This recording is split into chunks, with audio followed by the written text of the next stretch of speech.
Howdy guys, just while we're waiting for the last couple to come in, sorry for the slightly late start.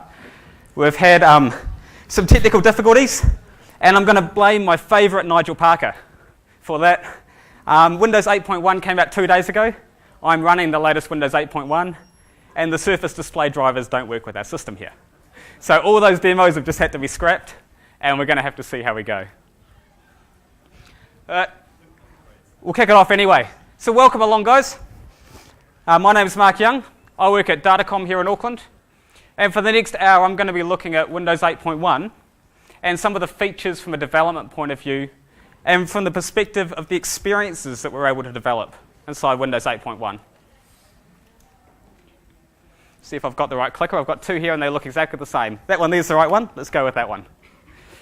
So it's 2013. And it's only, seems like time's flown since a year ago. And we were standing here at TechEd at the same stage. Now, I don't need to pull out my geriatric walking stick for you to know that there's some things that have changed.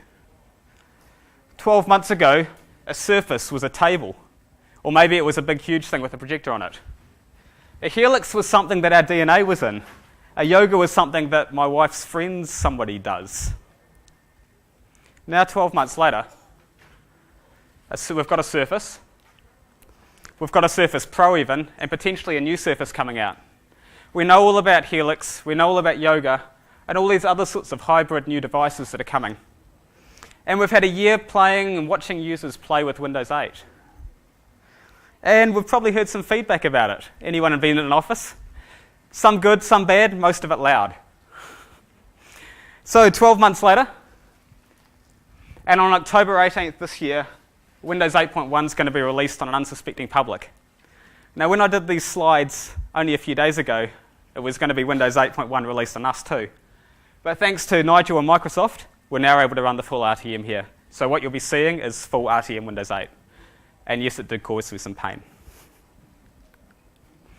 So about 6 weeks ago, or a couple of months ago, when Steve Ballmer was at Build showing off the new Windows 8 1.1 preview, he was talking about it from a consumer perspective, and he related it to being a refined blend of coffee, saying there'd been like a coffee shop who had gone to create some bold new event, something big and bold, but it didn't quite work. They were listening to the customers and tweaking the bean mix and just rounding off some edges. So he's trying to say that from a consumer point of view, 8.1 was just a tweak. But what I want to show you today is that from a dev perspective, it's actually a whole lot more. From a development perspective, 8.1 is like taking your espresso or your instant coffee, and having a barista flat white. Or maybe taking your coffee and making it into an Irish thing. It's making it something much better and something quite a bit different. So my premise today is that 8.1 provides a more intuitive, more coherent, and more powerful platform for store app development. So I want to look at a few things. I want to look at the consumer experience and how it provides a more natural, integrated consumer experience. I want to show how it caters for a broader range of devices and experiences. We can build a lot more than just our single screen touch that we were building with Windows Store apps under Windows 8. And from the development experience, I want to spend the bulk of the time looking at how to a developer developing for Windows 8 is different and how it's much faster, it's more mature, and it's easier to work with. Now, just to get a feel of things, I will be talking about Windows Store development. How many of you have developed on a Windows Store application, Windows 8? Okay, only a couple. How many of you want to develop a Windows Store application? Okay, who else have we got here? We've got web devs, architects, BAs. There's got to be someone else out here.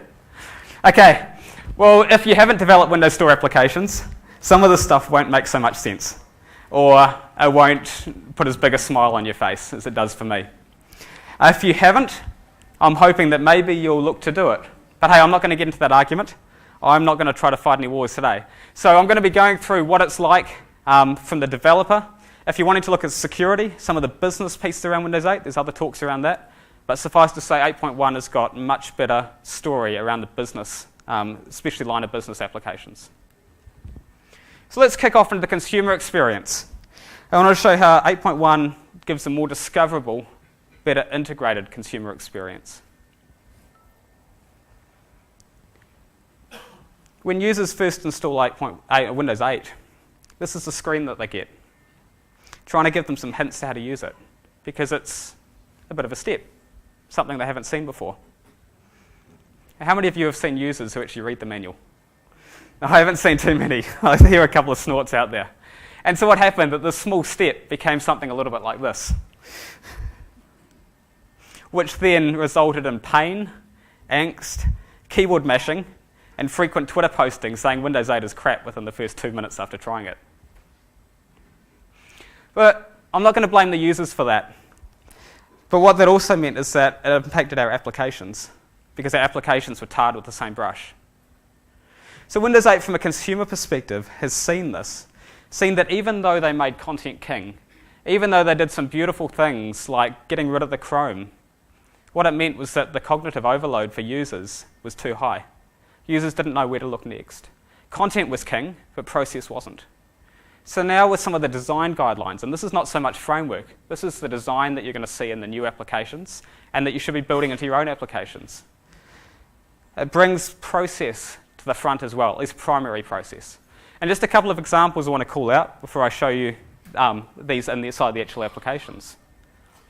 Design guideline around application buttons now says that the canvas, so this is the main screen that users are looking at, is where you should place your primary action buttons. So if you've got an event that users are always going to have to do, say it's a mail application, you want to create a new email, that button should be on the screen. The user shouldn't have to hunt and peck and try to figure out where it is. In fact, they say that they should be able to complete the core scenarios just by using the canvas, so without having to guess where the app bar is. Along that with the app bar, you're going to see inside the mail application in a second that the application bar, which most of you have probably seen, swipes up from the bottom. You've got no indication that there's actually an app bar there until you try. So now there's a hint along the lines of Windows Phone. There's 3 dots and a little bar down the bottom, just to give the user a prompt of here's something else you can do. So this is just symptomatic of this. And lastly, one of the important ones is search.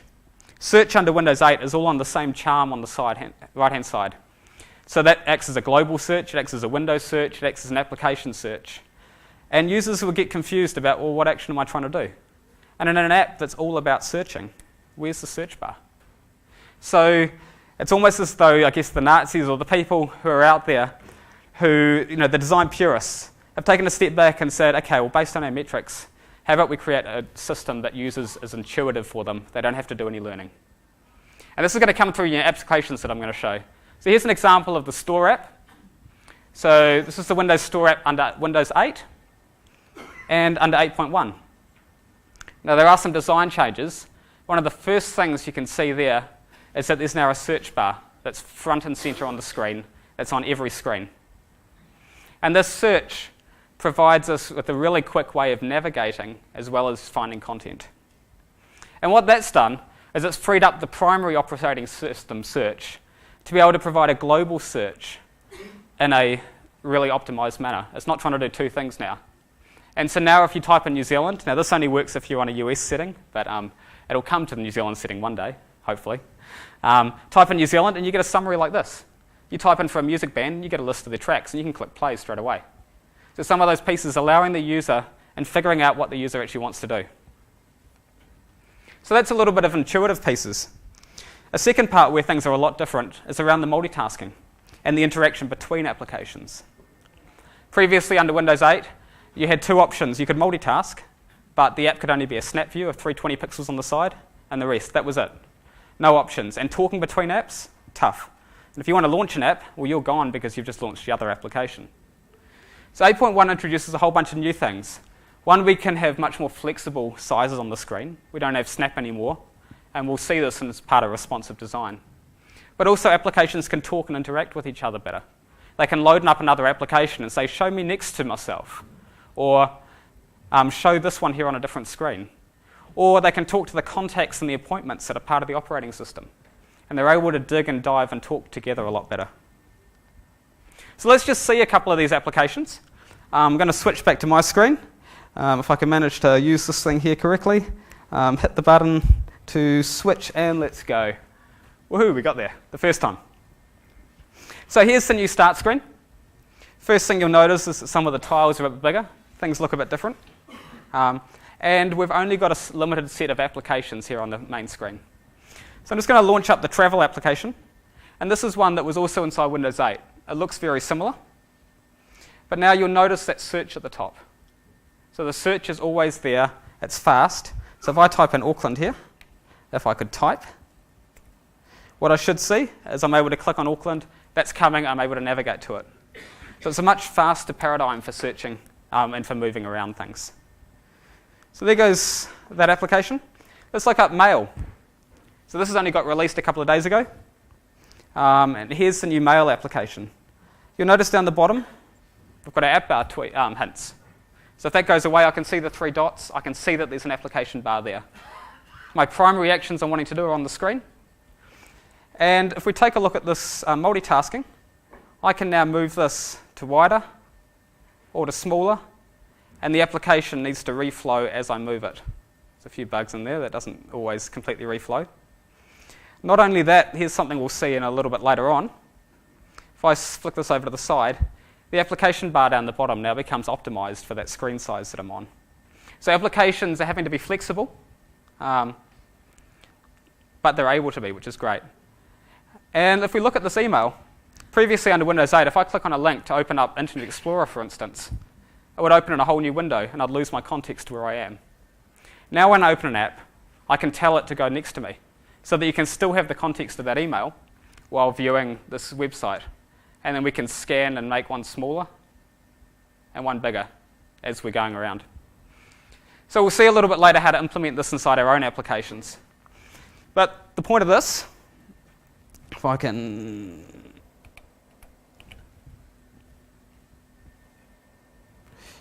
No.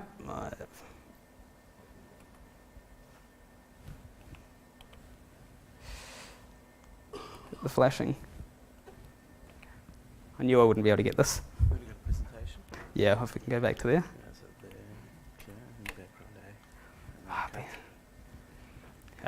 Thank you. I'll keep this guy on. So that's a little bit. Discoverable design, enhanced search, flexible multitasking. What this means for our apps. If we create apps that are more easy to discover, if we create apps so the user can follow their primary flow, they're not going to be blaming us for what they perceive as operating system issues. They're going to love to use our app more, and therefore they're going to use it more. And we're going to see advertising revenue. We're going to see increased reviews. Any of those other pieces that might originally cause users to downgrade our app. So that's a little bit of the consumer experience. How about the devices? So Windows 8 was really only about single screen and touch. We saw before that the Windows 8 apps only operated on one screen, only on one mode, and they couldn't really talk to any devices. So this was great for a tablet. But as soon as you wanted to build a different type of experience, let's say you wanted to build maybe a member entry application, or you wanted to build something with screens, or a POS application with more connectivity, you couldn't do it. Those of you who are in Lewis's talk, is Lewis here? No. Anyway, we should give him a hand. So he looked at the devices just previously. I'm not going to cover that very much, but just for those of you who have seen it, people who've been down in the hub, we can do whole sorts of things. We've got Lego Mindstorm you might have seen. We've got Bluetooth capability like these Sphero balls that I'm about to show you in a second if it works. 3D printers, scanners, hardware. And what this means is that we're able to create a much broader set of experiences than what we could before. Here's a quick slide that I'm not going to go through, talking about some of the new APIs that are inside Windows 8.1. The yellow ones are the ones that are changed. The blue ones are new ones. And you can see here, just to call out a few, we've got a much wider range of devices, not just portable and sensors. We've got point of sale. We've got things like mag strip readers, as we'll see, USB, Bluetooth, WiDi. We can send extra outputs. We've got scanners, 3D printers, diagnostics, auth, Play2. So as we go through, you'll see that this allows us to create a much broader range of experiences than what we could before. Because Windows 8 was great from a consumer-facing thing. If you want to build a kiosk system, the kiosks are made for Windows 8. But we couldn't lock it down. We couldn't do things. So just to call out a few of these new forms of input, as I've mentioned before, Bluetooth. We can talk to Bluetooth devices. USB. We can't talk to absolutely everything. but it does a pretty good job. I was trying to get an old serial port to work, and I couldn't get that one to go. But most devices are able to directly talk to USB, and you can build your own USB drivers if you like, if you've got your own device. We can build systems like POS, point of sale, because we've got barcode readers and scanners, and mag strip to be able to read your credit card. You can read biometrics of someone trying to come into your office. All of these APIs come into Windows 8.1 that weren't available inside Windows 8. Just to call out another one, geofencing. This allows us to receive notifications when you move into a specific area or around a location. So we're able to build apps that are location aware. Maybe that only work in Auckland. Or maybe that give you specials when you're near a shop. And on this as well, we've got alternative forms of output. So we can send applications that span multiple screens. You can have a user screen and something that's display up on a projector. Except for the Surface, we won't talk about that. We've got Play 2, where we can send images, we can send videos to other devices. We can send things to TVs just by clicking a couple of buttons. And for those of you trying to use the Surface Pro as your work device, yes, finally, monitors do scale for the right DPI per monitor. Woohoo. One of the interesting things I've mentioned before, kiosk mode. So you can lock it down so your application, so your device can only open up one application. It's locked down. You put that up in your front of house, or you can put that inside work. And a couple of different sorts of output. You can do text-to-speech now, 3D printing. Voice recognition is supposedly coming, but it just hasn't quite come out yet with the Bing APIs. So I'd like to demo some of this now. And I warn you that this was a demo that was supposed to be happening on the Surface, but the Surface couldn't connect up. So I really don't know what's going to happen here. So what I've got is a Sphero device. Who's seen these before? Who's had a race? Have you guys been able to have races down in the... Have we got these down in the hub to have races on? Yep, we do. Cool. So I'm going to flick this over here. I was going to have a camera on it, but so those of you in the front are going to have to see it. I'm just going to chuck it over here anyway. Am I back on? Cool. Hit cut and I'll be back. Excellent. Cool. And I've built up the beginnings of an application. If I can flick back to my screen there. And what I've also got is one of these leap motion devices. Now this camera was supposed to be coming out of there showing forwards. I wonder if I can tilt this and you can see the ground. Yeah, let's do this. Sorry to the mic, guys. That's soft, isn't it? That's not going to work. Okay, let's throw it back. They said it was indestructible. It didn't work. Okay, so what I've got is a leap motion device. And ideally, if we can throw it inside there, I should be able to just spin my finger around, and there's a little blue light to calibrate that. And I can... Come on. If you're going to move? Yeah, I got some. Okay. I'm getting almost no movement here because of the... Okay, we're going to put that half down as a fail. Anyway, I'd like to extend this. The idea of this is that we've got a little game, got a device coming around, I've got some motion that's controlling it. Yeah, I should be able to do this over here. Let's just go up and down. Cool. And it's flashing. It's supposed to be red when it's not there, but inside these environments, these things never work. Lighting's no good on infrared. Okay, cool. So I want to extend this a little bit. And so I'm going to flick up Visual Studio. And the first thing I'd like to do is I'm really keen to put some text-to-speech in there. I think that'd be fun as if we're going around, every time we collide, we go, ouch, or we say something. So seeing, as I haven't even looked at my cheat sheet, but that's okay. Let me just have to code this on the fly. No worries. Okay, so let's do some text-to-speech. I've got a bit of code, and I've got a method here that's going to be called every time it detects a collision. So let's just put some, maybe some text to say equals ouch. And let's create a synthesizer. So this is all directly in the API. I'm not using anything else at the moment. And we're going to assign the synth a voice. There's a whole bunch of voices that are already inside the operating system. And we can iterate them through them. We've got all voices and default voice. So we can iterate through this. This is just a list. For now, though, I'm going to pick a random one. So I think every time you say something, let's just pick a different voice. And so what we need to do with that voice is If I could type in directly. Okay, synth. It's got two easy methods. Let's see if that'll actually zoom in. Okay, two easy methods. We can take text to stream, so this is just putting in a straight text, or we can take this format called SSML. And SSML allows us to determine pitch and some of those pieces, so you can put intonation into your voice. But I'm not a speech therapist or an expert on that, so I'm just going to use this text one, and let's just put a word ouch in there. We go back. Make sure we're on full screen. Okay, so now we've got a stream, and what I can create is a media element. Now this is just the same media element as we show on the screen normally. I'm going to set its source to be that new stream, and I think I have to do something around the content type as well. Look at that, easy. And all I'm going to say now is play. So we've created a synth, I've set a voice, I've given it to something to say, and I'm going to hit F5 on this and see if it works. Cool, so my camera is bust. Where did my leap motion go?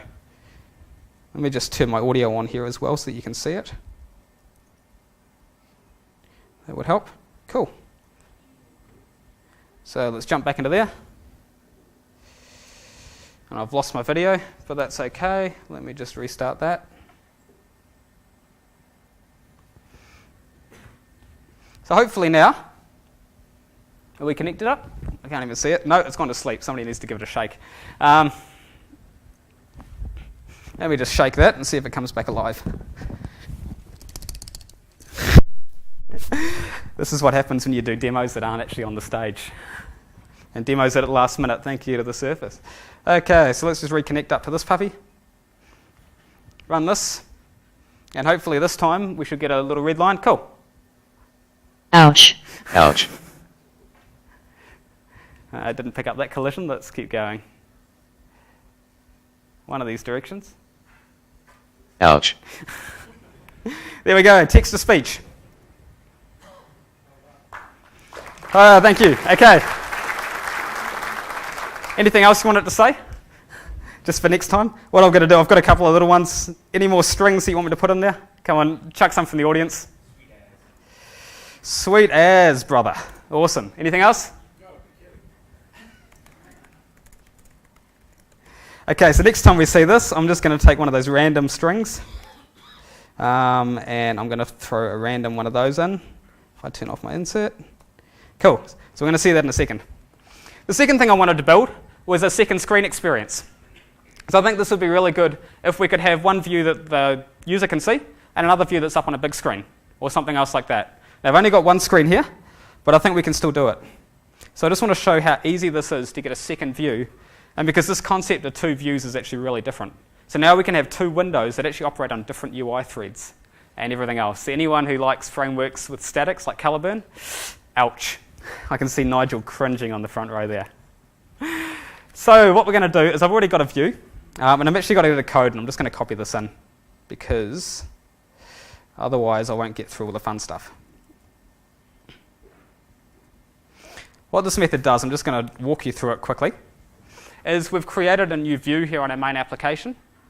Inside that view, on its dispatcher, we create a new user control that I already had existing, pass in an object to it, and then here down the bottom, I can say show as standalone. And what this does is it gives me options. This is showing another window, and I've got this view size preference. So I can tell that the other window I want it to use half, or I want it to be full screen, or less, or minimum, or more, or none. So this is this piece where I said you can create another screen, call off to another application, work with it, and you're able to coexist. So in this case, I'm going to say use minimum, because I've only got one screen, and I don't want to do it. So if I just run this, and hopefully we've got those sayings there, ball's still going, yep, cool, we're on there. So now you can see we've got a second screen. And this is two completely independent application windows. They can actually be closed, they can be managed by the user independently. This second screen could also go off onto a projector or somewhere else completely different. So once again, let's have our new setting. Not again. Duh. Come on, let's give me some. Oh, come on, I put a keyboard shortcut in here for this and it's still not working. Ouch. Isn't TechEd fun? Ouch. Sweet as. Ouch. Isn't TechEd fun? You got me. You gotta be kidding. Okay, you got to be kidding. Let's call that the end of it. Oh,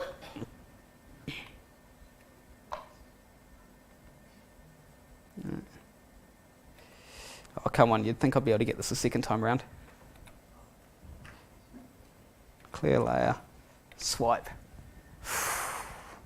I'll learn one day.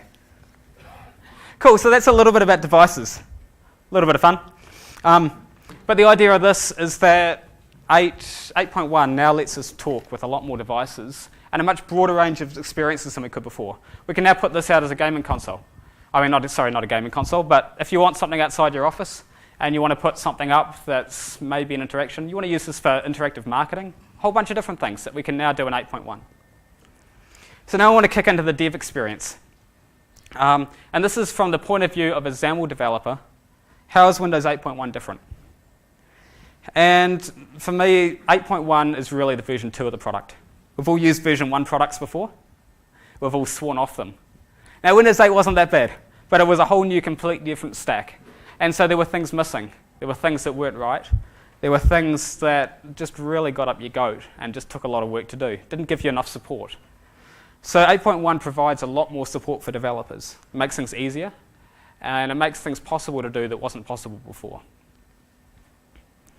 So I'm going to try this first. I want to show you another demo. Let's build one up, and then I'm going to go through some controls and some of the tips and tricks, features that are out there.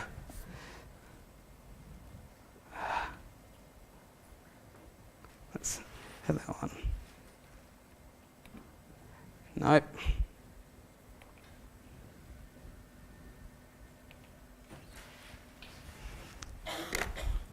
So I've got another application. I'm just going to close down this one that we did before and turn off my sound because that could get really annoying. So here's an app that I've just built. And inside this app, if we just run her up, I've got a list of all the speakers here at TechEd that I just screen scraped off the TechEd website. So here we've got a grid. You can see those little grey boxes. If you want to find out how to fix that, come along on Friday morning. But I'd really like to build this into this new hub view with a search inside of Windows 8.1 style. So let's see how we can do this. I'm going to start off by trying to create a hub. And the idea of this is just to show you this new control that's out there that wasn't available before. So I'm going to add a new item. And under here I should have an option for a hub. Hub page, okay. TechEd hub, let's give that a go. I've still got my template from my previous page, so I'm going to be able to copy across into my XAML most of that code. So my previous one was under the speakers piece. I'll just take the XAML here. And what I've got is I've got a data template at the top. So I'm just going to copy that directly across. There's no changes between the two. Cool, that's done. I don't think there was anything else I needed there, but just in case, let me copy that. I can't remember if that's needed or not. And I'm going to set up my application so that it boots up, showing that page. Speakers, and we're going to change this here to, what was it called? TechEd Hub. TechEd Hub, okay. So I don't have anything at the moment. I haven't wired up my data context, but I should now get the default data context. So this is now the default that's built in, and it actually looks not too bad. The coding is much better than before. But we can change this, so we're going to wire this up to our own content. So let's go inside our hub view.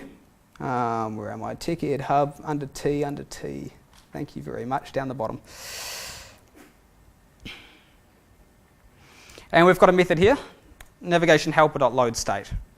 So what I'm going to do is go default view model. I'm still just going to use the built-in one. I'm going to call it, say, speakers.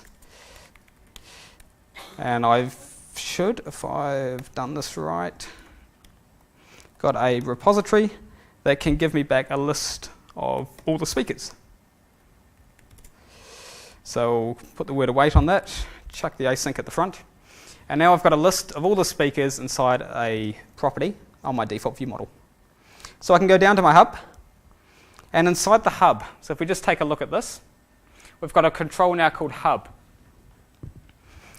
And this control consists of a series of sections, those different blocks that we saw when we were running our application. So when we're running our application here, each one of these from the hero tile, section 1, section 2, section 3, these are all separate blocks on the application that can be filled with your own content. One of the really nice parts about this is that it'll only load the area as you scroll into it, so it virtualizes. Now, it won't virtualize inside an area, but it'll virtualize across the thing. So it'll only load each block as you do it. This was something that was really hard to do before. And the code for each one is really, really simple. We've got a header up the top for our whole hub, and inside each hub, we've got these hub sections. And a hub section can consist of any content that we like, or a background image. So I'm going to start off by doing this first hub section. I'm going to get rid of the background, and I'm going to put inside it a data template so it can host its content, and an image. Now, hopefully, if I've done this right, I've got one under assets. Let's just find what the name of that image is. Should have an image under there called assets firedances.jpg.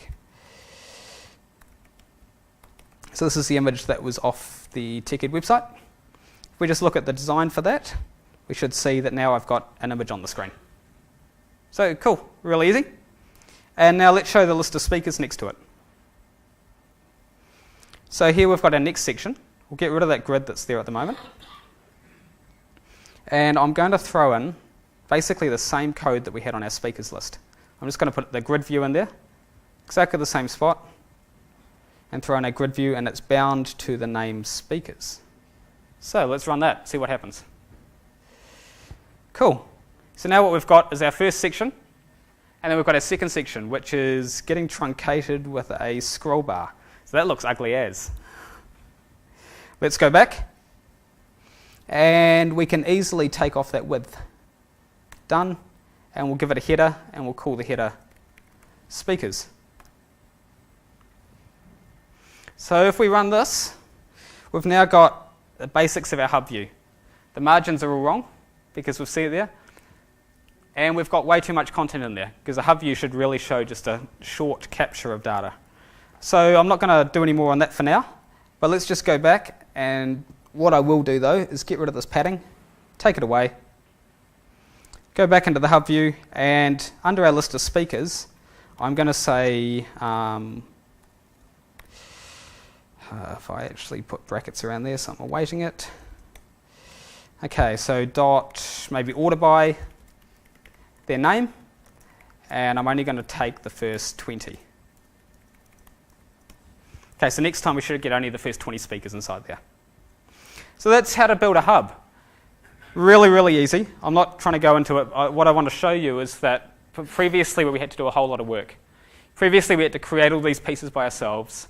We had people like Nigel who would have to slave over pixels and margins and paddings till the cows came home. And we'll see as we go through the rest of the controls that we shouldn't have to do that anymore, because the operating system's taking care of most of that for us. Or the framework is taking care of many cases of that little work around pixels and padding. Little pieces that make our dev life easier. So let's take a look at that search piece.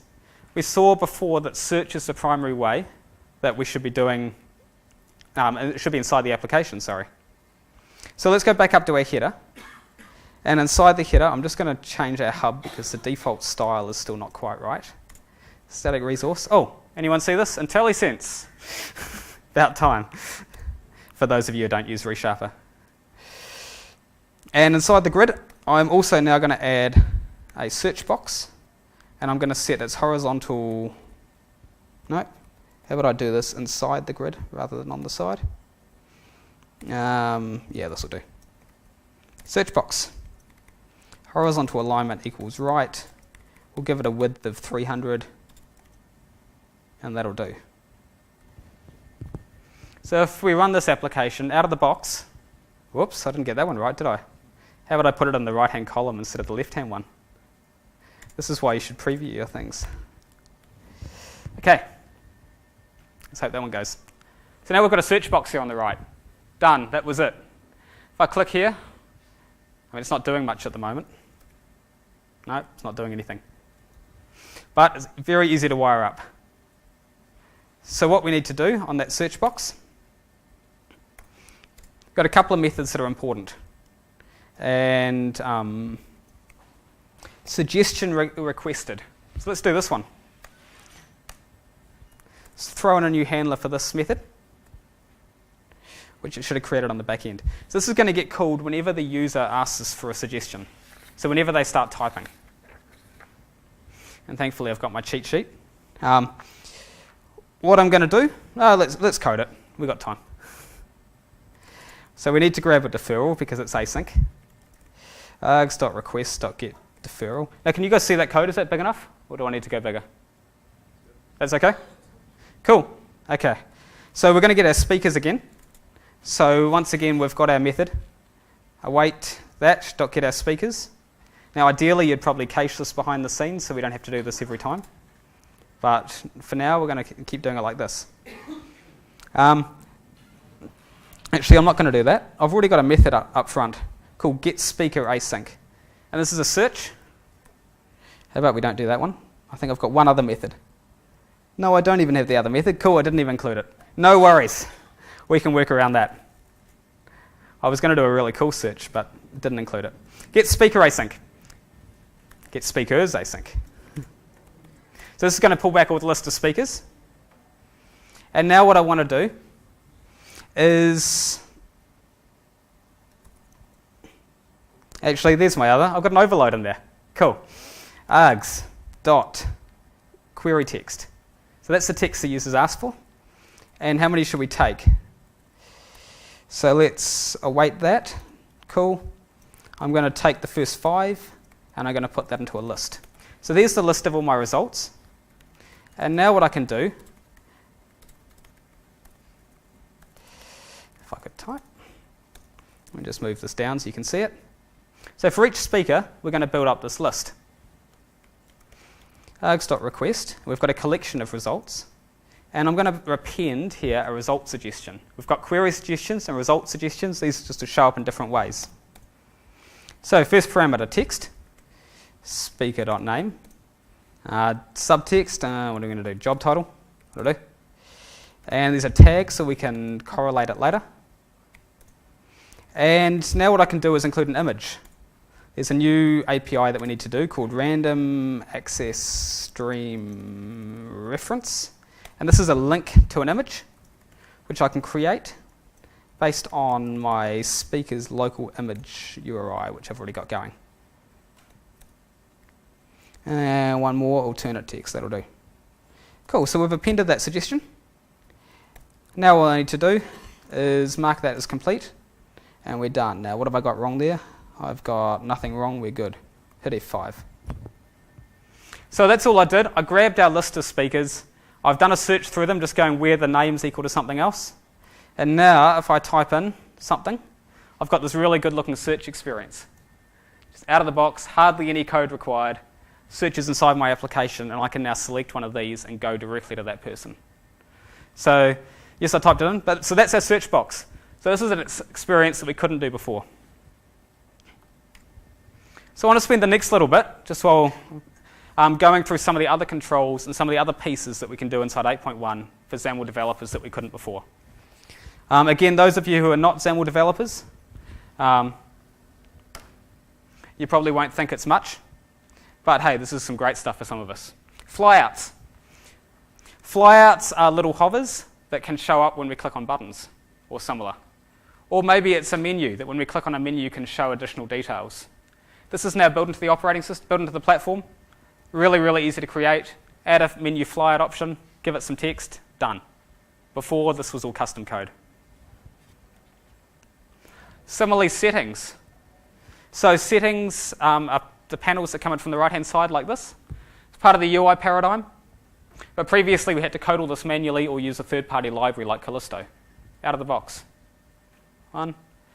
And to create one, all we do is we create a settings flyout class and 2 lines to say, show it with whatever width. We can make it dependent, which goes back to settings, or we can make it independent, that when we hide it, it goes away. So these are just examples of places where the default UI paradigm was hard to achieve before, and it's now out of the box.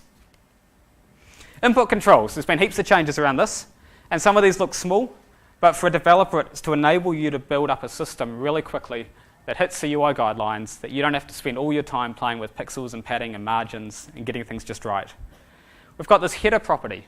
Set the header to a value, and that shows up above a control. That's available on text boxes, on date-time pickers. Speaking of date-time pickers, we've got date-time pickers. Who ships a library without them? But now we've got them. So hey, that's great. Never has seen so much angst about 3 text boxes. We can now got placeholder text. So I can name. Now these are just all pieces, again, that third-party libraries were doing, but they're out of the box now. So our date-time picker we can customize. We can give it, say, what dates and what months, other things we want. So let's move on. Text display. Again, doesn't look like much. Another example of something we couldn't do before that the operating system really helps us do. Beforehand, word ellipsis, the top option, was the only way we could trim and truncate text. Now, sometimes you want something in the middle. So now we've got the character version, so cut off a character, or else it'll clip it at the end of the line. We've even got hyperlinks. Oh, I better go forwards rather than back. App bars. So you saw when I was showing the mail application before, we've got these application bars down the bottom. And these look something like this. So right-click or swipe up from the bottom or top, and you have these additional secondary commands. Previously, we had to create this off a style on a button. Now we've got a class called appBarButton that shows up directly. We're able to create toggle ones here with checked and unchecked. And to create one, all we do is set a label and set an icon. Previously, there were some really arbitrary properties, and you had to find the character text from character map and a whole bunch of other things. So this is just a really another powerful, small, easy. And as part of that, we've got a command bar now. We're a command bar before you had to build up yourself. We've now got something that obeys the UI paradigms. It's got primary commands and secondary commands. We look down the bottom, the primary commands are the ones on the right. The secondary commands are the ones down the bottom. And if we start moving this window, you'll see that the text goes away and these become compact as we drag this bigger and smaller. All of that done by the framework for us. Previously, we had to code it. And in fact, as I go really small, the secondary commands are going to drop off. So XAML knows how to display an app bar, and so we don't have to do the work. Makes this sort of stuff so much easier than it was before. Another piece that's really, really nice is around theming. Previously, under a Windows 8 application, you got to pick light or dark for the whole jolly application. So this application is using light, which means I've got dark text on top of a light background. So if you wanted to change that for an area, like let's say you had a pop-up that had a dark background and light text, you had to re-template every single text block and every control that was on the screen to look right. Now we're able to set the requested theme. We just look at that there. So requested theme to be dark on any area. You can see on the right-hand side here. Now all these demos are actually live, so that's cool. I've got a dark area and a light area. Just set that property, done. And even nicer, we've got this resource dictionary. Instead of using static resources, we've now got a dynamic one, which means that all the operating system themes we're able to change inside our application without having to re-template the whole control, which we used to have to before. So I can just change just the font on this button only inside light mode with one line inside our application XAML. A couple more things. PDF support is available. We can take a PDF, we can grab an image out of that and display that on the screen. Simple, but it's something that has use cases. Now, there's no navigation controls. If you want to create a full Adobe reader, then you're going to have to embed something else. But for displaying a PDF and a few lines for it, you can iterate through those pages, page 1, page 2, page 3, show it on the screen. Really straightforward and simple. A media element. We've now got, if I just turn my sound on again, because this is, let's go. Okay.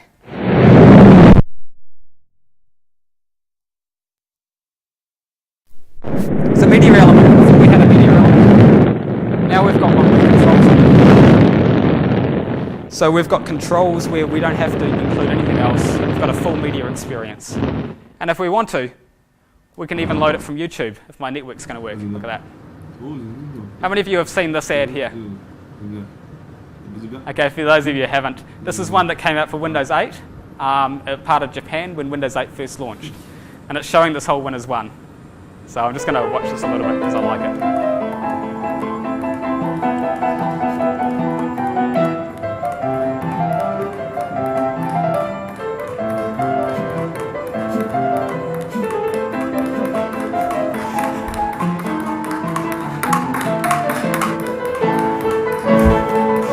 Okay, we get the idea.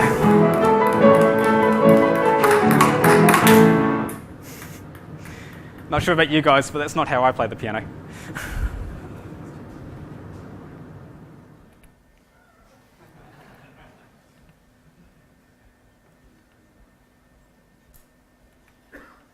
Okay, if I can just go back to my slides.